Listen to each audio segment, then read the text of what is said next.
Eskalasi geopolitik antara Iran dan Israel semakin memanas.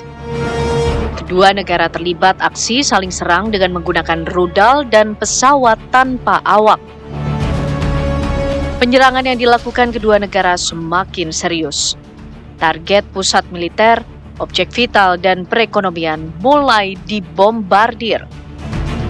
Masyarakat tidak berdaya menyaksikan ratusan roket menghancurkan rumah dan gedung tempat mereka berlindung. Ratusan jiwa dan korban berguguran dari kedua belah pihak. Dendam dan ego semakin menjadi ingin menaklukkan. Akankah eskalasi perang kedua negara semakin meningkat dan melebar? Bagaimanakah dampak dan pengaruh politik internasional? Begitupun dengan perekonomian dunia akibat perang Israel dan Iran yang menyebabkan krisis di Timur Tengah.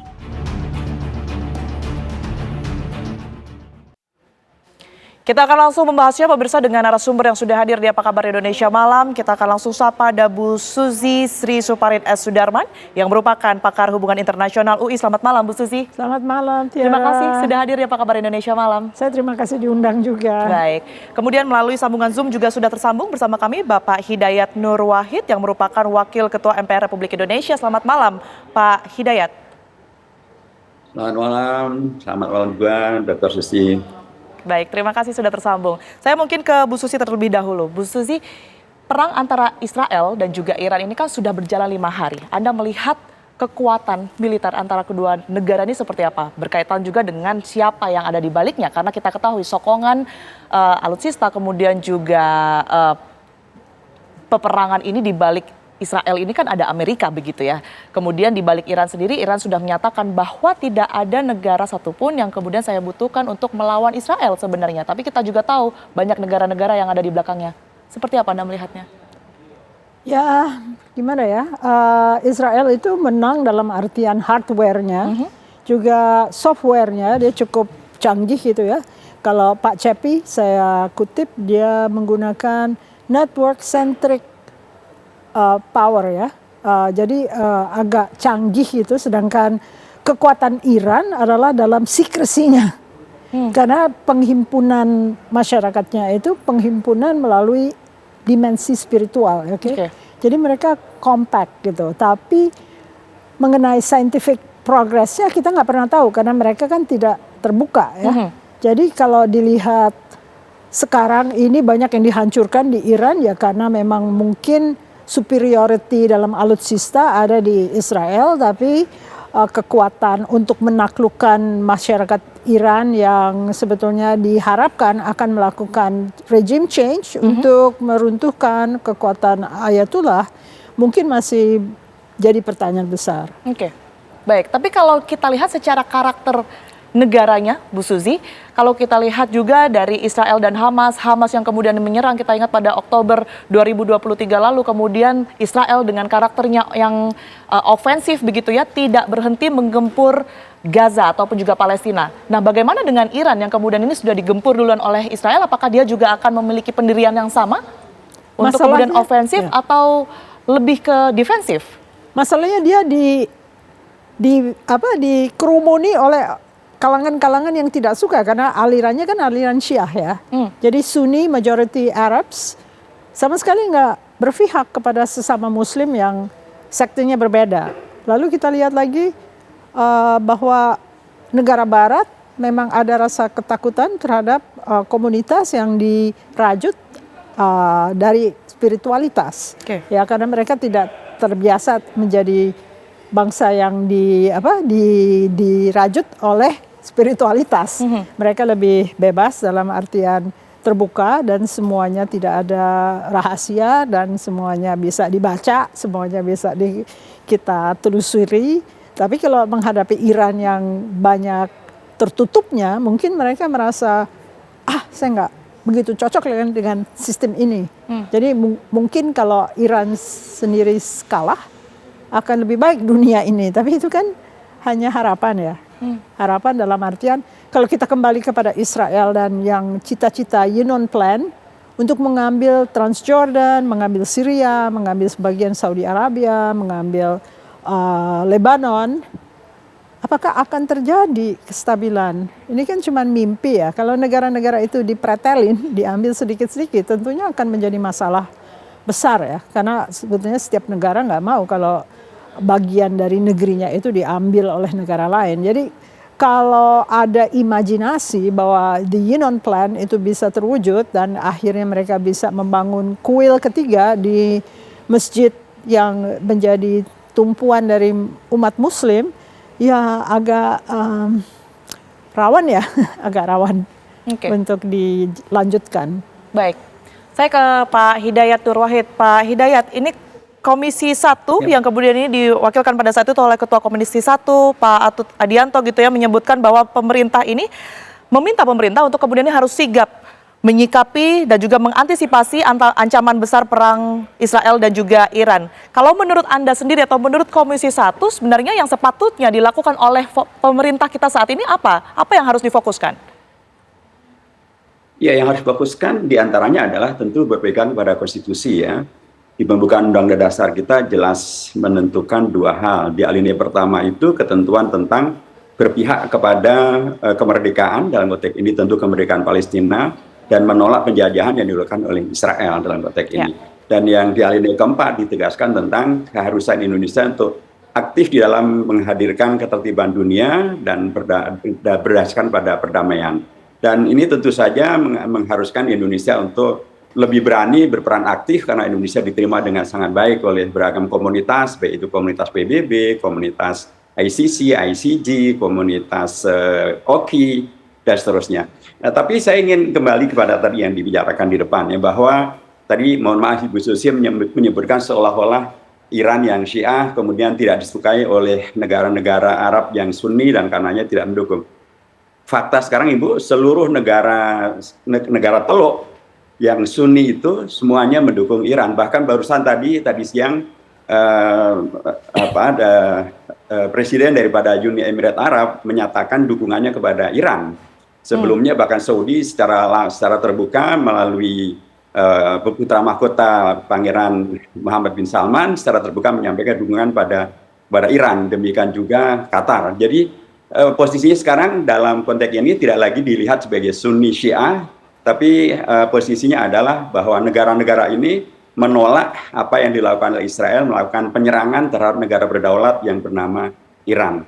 Dan kalau tadi dinyatakan bahwa sekarang negara Barat tidak menyukai negara yang berdasarkan kepada spiritualisme, maka yang dilakukan oleh Israel seperti yang tadi Ibu Susi sampaikan, justru mereka sepenuhnya berbasis pada Tauratisme, ajaran Taurat, kepada spiritual Yahudi, Zionis.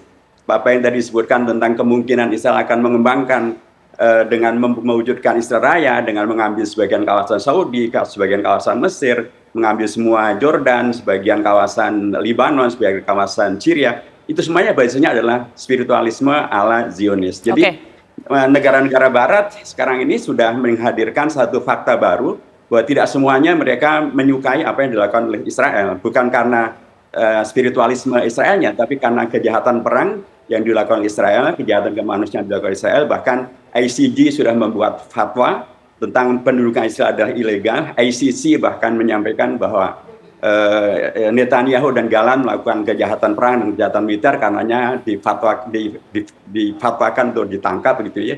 Dan kita mengerti Uni Eropa beberapa hari yang lalu menyatakan, Parlemen Uni Eropa mengatakan bahwa Israel melakukan genosida. Jadi ini semuanya penting juga untuk ditegaskan kembali bahwa yang terjadi sekarang ini memang permasalahan yang sangat mungkin untuk membuka peta yang baru. Bahkan di Amerika Serikat sendiri 60% warga Amerika Serikat menolak bila Amerika diseret oleh Netanyahu untuk terlibat dalam perang melawan Iran.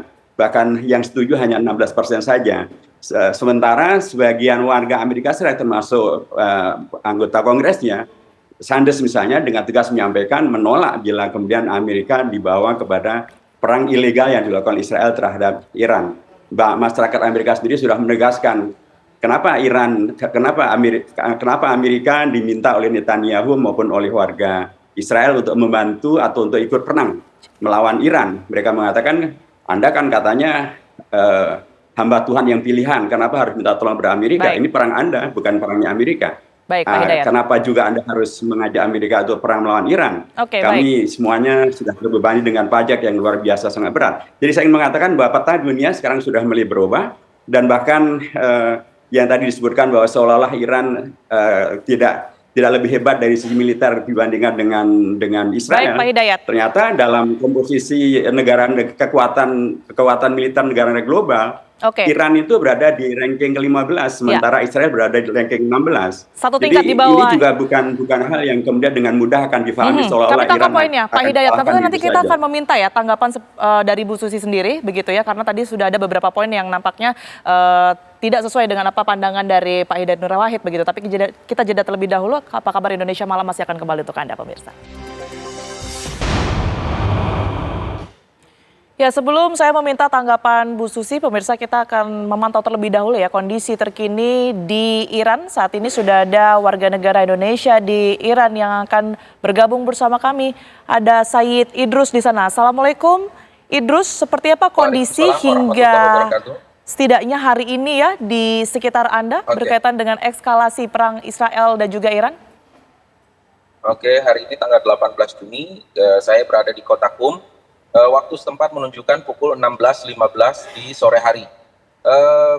Keadaan cukup mencekam, keadaan cukup istilahnya memanas akibat kedua negara saling serang menyerang. Israel masih terus menyerang Iran, Iran pun masih melancarkan serangan-serangan balasannya. Akan tetapi keadaan secara keseluruhan di setiap kota Iran masih terbilang normal, bahkan sangat normal. Di kota Teheran pun yang menjadi tujuan dari serangan Israel juga masih tergolong normal karena masyarakat masih beraktivitas seperti biasa. Walaupun ada juga masyarakat Teheran yang sudah memilih keluar dari kota Teheran. Terkait tentang WNI yang ada di Indonesia, WNI yang ada di Iran, kedutaan telah mengumumkan untuk besok hari Kamis atau hari Jumat merupakan gelombang 1 dari evakuasi yang akan dilakukan oleh pihak kedutaan. Setengah jam dari sekarang yaitu di pukul 3.30 waktu setempat, pemimpin tertinggi Republik Islam Iran Said Ali Khamenei sekali lagi tampil secara live di televisi dan menyampaikan ceramah di televisi. Ada 5 hal yang disampaikan oleh pemimpin tertinggi Revolusi Islam Iran Said Ali Khamenei. Yang pertama, Said Ali Khamenei menyampaikan sekali lagi ucapan duka atas para korban yang tewas karena rudal Israel. Yang kedua, Said Ali Khamenei menyampaikan ucapan terima kasih kepada masyarakat yang mensupport Republik Islam Iran, mensupport pemerintahan dan mensupport IRGC dalam melakukan serangan balasan terhadap Israel. Yang ketiga, rahbar atau pemimpin tertinggi Republik Islam Iran mengatakan dan menjanjikan bahwa pemerintah Islam Iran tidak akan pernah mundur dan akan membalas setiap agresi yang dijalankan oleh Netanyahu atau Israel. Yang keempat, rahbar mengatakan bahwa Netanyahu atau Israel telah melakukan kesalahan besar dan kesalahan yang dilakukan oleh Netanyahu akan dibayar secara mahal. Yang kelima, rahbar juga mention apa yang disampaikan oleh Donald Trump selaku Presiden Amerika yang mengatakan, yang mengancam akan menyerang Iran dan juga menyuruh Iran untuk damai. Hal ini dikatakan oleh rahbar bahwa apa yang dikatakan oleh Trump itu adalah hal yang salah. Kami tidak bisa diancam karena kami tidak takut untuk diancam dan kami tidak akan pernah menyerah. Ya, tentu itu yang kemudian ini kita highlight ya dari apa yang kemudian disampaikan oleh pimpinan di Iran. Terima kasih, kami harapkan Anda di sana semoga selalu aman lokasinya dan juga selamat ya, sehat selalu. Sayyid Idrus melaporkan langsung dari Iran. Terima kasih. Assalamualaikum. Waalaikumsalam warahmatullahi wabarakatuh. Saya akan langsung ke Bu Susi ya. Bu Susi, kalau melihat terlebih dahulu tadi laporan dari warga negara Indonesia yang di sana, nampaknya Iran ini sangat berani begitu ya, dan juga kita tahu bahwa sebenarnya yang diutamakan oleh Israel ini kan adalah pimpinan Ayatollah Ali Khamenei begitu ya. Ketika itu nanti sudah disasar, kemudian juga anggaplah tujuan untuk menggulingkan rezim ini dilakukan, apakah selesai sampai di situ? Makanya dilarang untuk membidik Ayatollah. Karena itu adalah kekuatan spiritual yang tertinggi ya dari Iran ya. Kalau Amerika sampai berani masuk dan menghabisi atau Israel diokekan untuk membunuh, tentunya tidak akan berhenti di situ ya masalah-masalahnya. Seperti di Irak saja, Ayatullah Al-Sistani itu membantu. Jadi sebetulnya kekuatan-kekuatan mereka berguna untuk komunitasnya ya. Oke, Anda sendiri menanggapi tadi yang sudah disampaikan sebelum kita jeda ya, berkaitan dengan sebenarnya Iran ini tidak sendirian, banyak di orang-orang ataupun juga negara-negara di belakangnya yang kemudian ini mendukung begitu, sudah tidak lagi mempermasalahkan Syiah dan juga Sunni. Nah ini pandangan Anda? Tapi saya tidak melihat mereka mendorong negosiasi. Oke, pertama mereka mempunyai penduduk kebanyakan Syiah. Jadi kepala-kepala pemerintahan negara Teluk itu Sunni tapi rakyatnya Syiah. Jadi mereka harus menyatakan sebetulnya secara public relations bahwa mereka mendukung Iran. Padahal sebetulnya mereka terikat oleh Abrahamic Accord, mereka terikat pada pembelian senjata-senjata dari Amerika Serikat. Mereka nggak berani. Lalu mereka juga menempatkan tentara Amerika yang bisa menangkis rudal dari Iran ke Israel. Jadi kita melewati negara-negara tersebut ya. Kalau di intercept kan nggak bisa sampai ke Israel. Rudalnya kebanyakan jatuh karena di intercept oleh teknologi Amerika. Baik, saya ke Pak Hidayat. Tadi sudah ada laporan langsung begitu ya dari warga negara Indonesia yang berada di sana. Kalau dari DPR ataupun juga dari MPR ini sendiri desakannya kepada pemerintah ini seperti apa? Apakah sudah perlu untuk kemudian dilakukan evakuasi secepatnya? Ya, kita terima kasih ya kepada pemerintah Iran yang secara terbuka menyampaikan kesiapannya untuk membantu evakuasi warga Indonesia bila diperlukan evakuasi tersebut. Dan dari pihak pemerintah Indonesia melalui Kemlu, melalui beragam kedutaan di sana sudah menyampaikan secara terbuka kepada warga Indonesia untuk berhati-hati untuk tidak keluar ke tempat umum yang bila tidak diperlukan, dan kesiapan juga untuk terus melindungi bangsa Indonesia. Saya kira itu satu sikap yang sangat baik ya, tetapi seperti yang tadi saya sampaikan di depan, Indonesia itu sangat terhormat, sangat diterima, dan karenanya penting untuk berlaku lebih aktif lagi untuk kemudian menghentikan, karena perang ini eskalasinya bisa kemana-mana dan bahkan sangat meluas. Karena kita mengetahui bahwa di negara Teluk bukan hanya Emirat yang kemudian mungkin sebagian penduduknya adalah Syiah, dan kemudian mendukung kepada Iran, tetapi Saudi Arabia yang sering disebut sebagai seteru daripada Iran, yang mayoritas mutlaknya adalah Sunni bukan Syiah, mereka justru juga secara terbuka menyampaikan dukungan kepada Iran begitu. Dan juga di sana ada negara Pakistan yang adalah juga negara nuklir gitu ya, dan mereka secara terbuka menyampaikan dukungan kepada Iran. Dan bila Amerika ataupun Iran menyerang dengan bom atom, maka pihak Pakistan siap sedia untuk juga menyerang Tel Aviv atau Iran atau Israel dengan bom atom. Jadi saya menyampaikan bahwa eskalasinya memang bisa sangat meluas, dan apalagi baru saja juga Kementerian Luar Negeri Rusia menyampaikan Amerika jangan main-main dengan masalah ini, jangan ikut-ikutan Israel untuk kemudian menyerang Iran. Bila itu terjadi, maka eskalasinya akan luar biasa. Ternyata sendiri disampaikan oleh Xi Jinping dari China yang kemudian secara prinsip juga menyampaikan hal yang sejenis. Korea Utara juga menyampaikan hal yang sejenis. Dan ini tentu saja bila kemudian terjadi eskalasi yang meluas, tentu akan membahayakan keamanan global, dan karenanya sangat baik bila Indonesia berperan lebih kuat untuk segera melakukan lobby maksimal melalui Presiden Prabowo dan sekarang lebih kuat begitu ya melalui pemerintah Indonesia sendiri. Saya ke Bu Susi. Bu Susi, kalau Anda melihat ini sebenarnya sampai kapan ini akan terjadi? Karena kita ketahui di tanggal 21 nanti negara-negara OKI ini akan kemudian ini bertemu menlunya begitu ya, dan untuk membahas peran Israel dan juga Iran. Nah, ini apa yang akan terjadi setelah ini? Ya, mudah-mudahan ada solusi, tapi saya tidak melihat langkah-langkah seperti pembunuhan bangsa Palestina itu kan nyata di depan mata ya. Tapi mereka tidak melakukan sesuatu yang realistik ya untuk bisa membantu warga Palestina. Itu aja yang sesama Sunni ya. Kalau Iran lebih jauh lagi karena masalahnya apakah mereka bisa setulus itu untuk memang berpihak kepada Iran yang tengah berseteru dengan Israel. Padahal orang Yemen sendiri yang Syiah mendukung Iran dan mengganggu juga, dianggap mengganggu mereka juga ya.